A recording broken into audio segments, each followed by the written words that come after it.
ብዙዎችም ታዲያ በአየር መንገዱ ውስጥ ወይንም በአውሮፕላን ውስጥ ጫት መቃም ይቻላል እንዴ የሚል ጥያቄን አንስተዋል። ትመጣላችሁ እግራችሁን እንዲህ በልቀጥ አድርጋችሁ ነው የምትቆሙት። ይህ ድንጋይ እየተመለከ ያለ ድንጋይ ነው። እንደምትመለከቱት ቅቤ ሁላ ይቀቡታል። ወደ አላህ ያቀርበናል፣ ልጅ ይሰጠናል፣ ዝናብ ሲጠፋ እዛ አካባቢው ላይ ተሰበሰቡ ዝናብ ያወርድልናል ብለው ያምናሉ። ይሄ ሁላ ጉድ የሚከናወነው ሩቅ ገጠራማ ክፍል ገብተን ሳይሆን እዚሁ ደሴ ላይ። እስኪ ነገሩን ለማጥናት ያክል የአካባቢውን ነዋሪዎች ለማውራት ሞክረን ነበረ። ሙሽራና ሙሽራት ይከላለፉ ተጣሉ። ቁጭ ተብሎ ሀቅታ ይፈረስ ይቀር አላህ ድንጋይ አረጋቸው። ለምን ነው ቅቤ የሚቀባው? አሁን አንተ ታምኑበታለህ? ቀብተው ያውቃሉ? አሁን ቅቤ ምን አትፈም? ለምን ፈልገው? ለምን ሀጃው አረጋለሁ? ምን ያረጋል? ያንስኮ የተፈጥሮ ነው እንደዚህ ያደረጋቸው እንጂ ሰው አይደለም። ግን ምንድነው ተፈጥሮ ሙሽራ ተሰብስቦ ሲሄድ ድንጋይ ሆነ ራሱ ይሄ ሁላ ድንጋይ ነበር። ሙሽራ ድንጋይ ወጣ የሚያምር ዝናብ ይጣል ወላሂ ይሄ ዶንኳን ተጥሎ ዝዶ አይዋልበታል። የዛሬ ልጅ በዚህ በሳይንስ እየተጠቀማቸው እኛም ማስተምረናል። ኧረ ሳይንስ አይደለም ይሄ እኮ ቁርአንና ሐዲስ ነው እኮ። አሰላሙ አለይኩም ወራህመቱላሂ ወበረካቱ። ያ ጀማ እንዴት ናችሁ? ዛሬም እንደተለመደው ባዝናኝና ባስተማሪ ቪዲዮዎች ተመልሼ መጥቻለሁ። ዛሬ በጣም አሳዛኝ ቪዲዮ አይቻለሁና በደሴ ከተማ ስለተሰማውና ሙስሊሞች በድንጋይ አምልኮ አካባቢ ዛ የሚሄዱ አሉና በጣም የሚያሳዝን ነው። ወላሂ ላዚም ተቀባል የሚሉት ነገር አለና ቪዲዮውን እስከ መጨረሻው ከተከታተላችሁት ኢንሻአላህ በደንብ እንማማርበታለን። ስለዚህ ወሬ አናብዛ፣ ኢንሻአላህ ወደ ቪዲዮቻችን እንግባ። አሁን የምናገረውን ነገር ብዙ ሙስሊሞች ትጋሩኛላችሁ። ልክ ሰላት ምናምን ስንጀምር ማለት ነው ትመጣላችሁ እግራችሁን እንዲህ በልቀጥ አድርጋችሁ ነው የምትቆሙት። እኛ በቃ ሰላታችን ላይ ፎከስ የለንም። ከናንተ ጋር ሽሚያ ነው እግራችንን ለማስፋት ከናንተ እኩል ማለት ነው። ፎከስ እናድርግበት እንጂ እንደውም እሱ ኖርማል ነው። የሆነ በጣም ጠባብ ቦታ ላይ ናግባ ይሏል ና ከዛ በኋላ ስገባ ቦታ የለም እንዲህ ብለ ነው የምትሰግደው። ቂብላው እኮ እንዲህ እኮ ኧረ ረፉ እንስገድበት ወይ አትጥሩም በቃ እውነቱን ነው ባይዘው በጣም ያጋጥማል ይሄ ነገር። በነገራችን ላይ አትጥሩን ያለው አዛን እያላችሁ አትጥሩን ሳይሆን ጠባብ ቦታ ላይ ናግባ አትበሉን ለማለት ነው። እርማት ያው አንዳንድ ሰዎች በሌላ ለመተርጎም ይፈጥናሉና ግልጽ ለማድረግ ነው። ብዙዎቻችሁ ይህንን ቪዲዮ ማህበራዊ ሚዲያ ላይ ሲንሸራሸር ወይንም ሲዘዋወር ተመልክታችሁታል ብዬ አስባለሁ።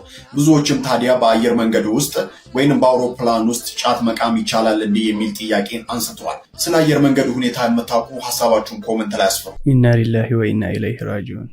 አሁን ይሄ ምን ይባላል ያ ጀማ? ጭራሽ አውሮፕላን ውስጥ ጫት መቃም ጀምረዋል ሰዎች። አላሁ አክበር። ይህ ጫት የሚባል ነገር በቃ ህዝቡን እንዳለን ያለዘዘው ማለት ይቻላል። ቤቱን ለማስተዳደር 5 ሳንቲም የሌለው ሰው ጫት ሲቅም ታዩታላችሁ። አያሳዝንም? በአላህ ኢና ሊላሂ ወኢና ኢለይሂ ራጂዑን። አክሱም ያለው ወንድም ሲቸገር እንድታዝን አንተ ሱብሃንአላህ፣ ወሎ ያለው ችግር አንተን እንቅልፍ እንዲነሳ፣ ጋዛ ላይ ያለው ችግር አንተን የቤት ስራ እንዲሆንብህ ነው እስልምና የሚያዘው። እኔ ጋር አልደረሰም፣ እኔ ጋር አልመጣም፣ እኔን አይመለከተኝም ብለህ እንድትቀመጣል። ይሄ ካለ ወላሂ ኢማንህን ፈትሽ። ደካማ ነው ማለት ነው። ኢማንህ ደክሟል። በወንድምህ ችግር ልትቸገር ይገባል። የወንድምህ ጉዳይ አንተን ቢዚ ሊያደርግህ ይገባል። እስልምና ይህን ነው ዓለም ላይ ያወጀው። አውጆም ነው ያ ትውልድ ታሪክ ሰርቶ ያለፈው። እናንተ ዛሬ ሐቂቃ የለም ጭራሽ ሱብሃንአላህ። እኔ ካገኘው ወንድሜ አይመለከተኝ፣ እኔ ጥሩ ላይ ካለው የወንድሜ ችግር የለም ጭራሽ። እኔ የሚል ላ እስልምና እኔን የሚል አይደግፍም፣ እኛ የሚል መልእክት ነው የሚያስተላልፈው። አላህ በሞራል ነው እየተናገረ ያለው። ሱብሃንአላህ አላህ ይጨምርለት። ለወንድሞቻችን ለእህቶቻችን በአጠቃላይ ለሙስሊሙ ኡማም አለን እንበል ያ ጀማ። ያ ነው መልእክቱ። ራስ ወዳዶች አንሁን ነው። አሰላሙ አለይኩም። እስኪ ቪዲዮ በደንብ ተመልከቱት። አንዲት ነፍስ በምን እንደምትሞት የት እንደምትሞትና እንዴት እንደምትሞት አታውቅም ይላል አላህ Subhanahu Wa Ta'ala አይደለ? ይሄን ያለህን ቃል የሚያረጋግጡ ብዙ ክስተቶች አሉ። ከነዛ መካከል ይሄኛው ቪዲዮ አንዱ ነው። ይህ ግለሰብ እንደምትመለከቱት በጎዳና ዳር መቀመጫዎች ላይ ተቀምጦ እግሩ እንዳነባበረ ሞቷል ማለት ነው። ኢና ሊላሂ ወኢና ኢለይሂ ራጂዑን። ሱብሃንአላህ ተመልከቱ። ያላህ ስራ እንደዚህ ነው።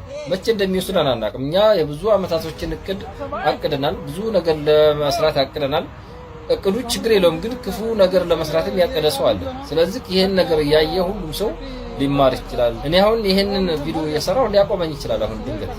ስለዚህ ይሄ በደንብ ያስተምራል። ላይ ሱብሃንአላህ ለሂራ ነው ኢንሻአላህ ሙስሊም ከሆነ ላ ኢላሃ ኢላላህ።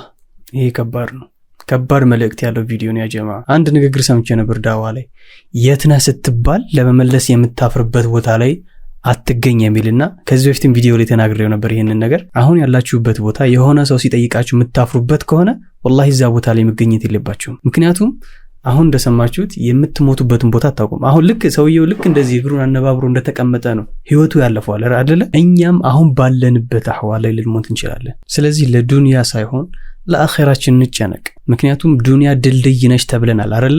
መሸጋገሪያ ነች ወደ አኺራ። ስለዚህ እሷን ጠንከር ብለን ዲናችን ላይ ጎበዞች ሆነን ነው ማለፍ ያለብን። ምክንያቱም ይህ ዘላለማዊ አይደለም፣ ዱንያ ዘላለማዊ አይደለችም። አኺራ ግን ዘላለማዊ ህይወታችንን የምናሳልፈው እዛ ስለሆነ እዚህ ያለውን ነገር እንደምንም ቻል አድርገን እንቸገራለን እኮ አይ ነው። ነፍስያ ተወሰውሰናለች፣ ሸይጣንም አለ በዛ ላይ ብዙ አስቸጋሪ ነገሮች አሉ። በቃ በእስልምና ቀጥለ ማለት ግን ደግሞ አንተ ከጠነከርክ ሁሉም ቀላል ነው። ጠንከር በልና ሁሉም ነገር አቅልለው፣ ያኔ ዘላለማዊ ህይወትህን ማስተካከል ትችላለህ።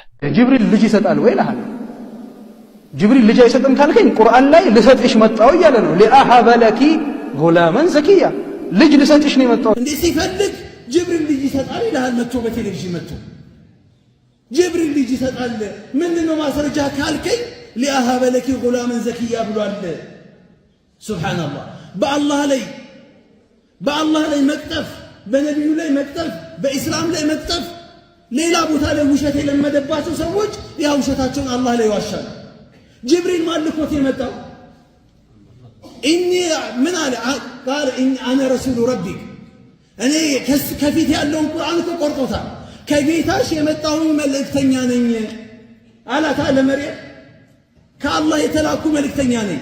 የመጣውበት ዓላማ ለአሐበ ለኪ ጉላመን ዘኪያ ንጹህ የሆነ የተጥራራ ልጅ ልሰጥሽ ነው። ከዛስ ምን አለች እሷ? ቃለት አና የኩኑ ሊ ጉላም ወለም የምሰስኒ በሸሩን ወለም አኩ በግያ እኔ ሴተኛ ዳሪ አይደለሁም ወንድም ነክቶኝ አያውቅም ልጅ ከየት አመጣለሁ አለች። ከዛ ቀጠለ ምን አለ ጅብሪል?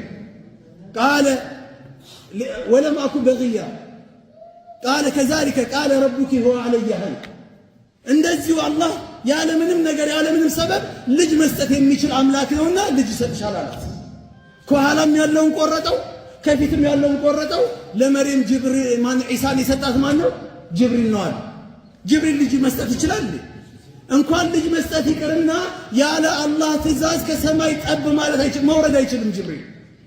ጅብሪል ወይ ለምንድን ነው እንደ በፊቱ ማትወርደው ማዘይረኝ ብለው ነብዩ ሲጠይቁት ወማ ነተነዘሉ ኢላ ቢአምሪ ረቢክ የአላህ ፍቃድ ካልታከለበት እኮ መውረድ አንችልም አላቸው ጅብሪል። ሱብሃንአላህ። ይህንን ቪዲዮ በእርግጠኝነት ሁላችሁም ሰምታችሁታል ብዬ አስባለሁ። ምክንያቱም ከዚህ በፊት በጣም ብዙ ቦታ ላይ ተሰራጭቶ ነበር። አሁን ያመጣሁበት ምክንያት ሰሞኑን በጣም የሽርክ ነገሮች እየበዙ ነው ያሉት። ወላሂ የምሬን ነው። በጣም ነው የሚያሳዝነው። ይህንን ቪዲዮ ተመልከቱት። ይህ ድንጋይ እየተመለከ ያለ ድንጋይ ነው። እንደምትመለከቱት ቅቤ ሁላ ይቀቡታል። ወደ አላህ ያቀርበናል፣ ልጅ ይሰጠናል፣ ዝናብ ሲጠፋ እዛ አካባቢው ላይ ተሰበሰቡ ዝናብ ያወርድልናል ብለው ያምናሉ። ይሄ ሁላ ጉድ የሚከናወነው ሩቅ ገጠራማ ክፍል ገብተን ሳይሆን እዚሁ ደሴ ላይ ደሴ አካባቢ ወሎ ዩኒቨርሲቲ በስተጀርባ በኩል ነው ይሄንን ጉድ ያገኘ ነው። ይሄን ቪዲዮ ወደ እናንተ ያቀረብንበት ምክንያት የአካባቢው ሰዎች፣ ዑለሞች እንዲሁም የመጅሊስ አመራሮች ይሄንን ጉዳይ በትኩረት አይታችሁት ይሄንን የሽርክ ቦታ እንድናጠፋ እንድንተባበር ጭምር ነው። እስኪ ነገሩን ለማጥናት ያክል የአካባቢውን ነዋሪዎች ለማውራት ሞክረን ነበረ። ምን እንዳገኘን እስኪ ወደ እናንተ እናካፍላችሁ፣ አዳምጡ። ሶቻችን ተዋጉ የሰማነው ማለት ነው። ሙሽራና ሙሽራት ይተላለፉ ተጣሉ። አናዘር ስቶሪ ይጣሉ ቁጭ ተብሎ ሐቅ ታይፈርስ ይቀር አላህ ድንጋይ ያረጋቸው የበደሉት ማለት ነው። አላህ ድንጋይ ያረጋቸው ነው እንዲታመንባቸው እና አድባር ሊሆን ይችላል። ለምን ነው ቅቤ የሚቀባው?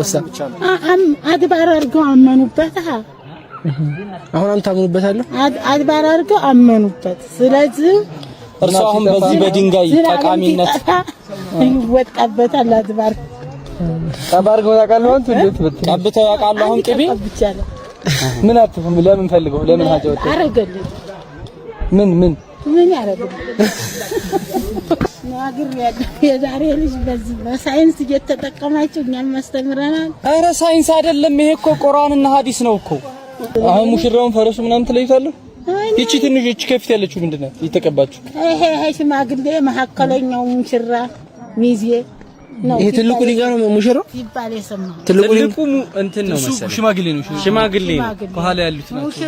ከእቺ ከፊት ያለችው መሀል ላይ ያለችው እቺ ከፊት ያለችው የተቀባችሁ ሁለተኛ ላይ ሙሽራ ናት። ከኋላ ያለው ወንዱ ሙሽራ ነው። ከስር ደግሞ ያለው ድንጋይ ፈረሱ ነው። አላህ ግን ምን እንዳለ ልንገርህ እንዴ? አላህ ነው ያኖራቸው እነሱንም እንኳን እሱ እኮ የተፈጥሮ ነው እንደዚህ ያደረጋቸው እንጂ ሰው አይደለም። ግን ምንድነው ተፈጥሮ ሙሽራ ተሰብስቦ ሲሄድ ድንጋይ ሆነ ራሱ ይሄ ሁላ ድንጋይ ነበር እና በሱ ምክንያት አላህ ስራ አሁንም ዝናብ ሲጠፋ ድንኳን ይጣላል ያላህ ስራ እንግዲህ በምን ምክንያት ይሄን ድንጋይ ያደረገ በዝናብ ሳይተውበት ታውቃለህ ካለ የዝናብ ጥንቶቹ ናቸው እዛ አልፈዋል። እንግዲህ ይሄንን ነገር ያዩ ሰዎች እኛ ግን አናውቅም። ግን ሲያዩ ሙሽራ ድንጋይ የተባለ ሙሽራ ድንጋይ የሚያምር ዝናብ ይጣላል። ወላሂ እንደዚህ አስተጅሪባ አድርገው ታውቃሉ? ወላሂ የሚያምር ዙ አይጣል ላ ይሄ ዶንኳን ተጥሎ ዝዶ አይዋልበታል። ኢና ሊላሂ ወኢና ኢለይሂ ራጂዑን። ወላሂ ለዚህ ምን ሊባል እንደሚችል አላውቅም ያ ጀማ። ምክንያቱም እነዚህ ሰዎች ከዚህ በፊትም ነግሬያቸዋለሁ ወደ ገጠር ያሉ እናቶች ወላሂ ምንም ስለ ዲናቸው ያውቁ ምንም ነገር ማለት ነው። ግን እዛ አካባቢ ያለ አንድ ሼክ ወይም አንድ ኡስታዝ ይሄ ነገር እኮ እንደዚህ ይደረጋል ካላቸው ሼክ ብሎ አምኖታል ያን ሰውዬ ወይም ደግሞ ኡስታዝ ነው ብሎ አምኖታል። ያ ሰውዬ እያደረገ ወይም ደግሞ አድርጉ የሚላቸው ከሆነ ያደርጉታል። ምክንያቱም አንድ ኡስታዝ አዘዘን ብለው ወይም አንድ ሼክ አዘዘን ብለው ስለሚያስቡ ማለት ነው። አላህ ይጠብቀን። ሰሞኑን በጣም ብዙ ጉዶች እየወጡ ነው ያሉት አምልኮች ከአላህ ውጭ የሚመለኩ ነገሮች ሱብሃንአላህ። ዝናብ ያዘንብልናል ዱዓ የሚመልስልናል እያለች ነው እና ቂቤ ኢና ሊላሂ ወኢና ኢለይሂ ራጂዑን። ወላሂ በጣም ያሳዝናል። በጣም ነው የሚያሳዝነው። አውቀናል ብለው ቁርአንና ሐዲስ አገላብጠን ቀርተናል እያሉ ራሳቸውን ኡስታዝ ነኝ ሼክ ነኝ እያሉ ይሄንን ተግባር ግን የሚደግፉ ይሄንን ተግባር የሚሳተፉ ወላሂ በጣም ነው የሚያሳዝኑት። አላህ ሂዳያውን ይስጣቸው። ቪዲዮ ልክ እንዳየሁት ወላሂ ልቤ ልክ እንደዚህ እየመታ ነበር። ወላሂ የምሬ ነው። ልክ እንደዚህ ማለት ድቡ ይላል። አዑዙ ቢላህ። አላህ ይጠብቀን።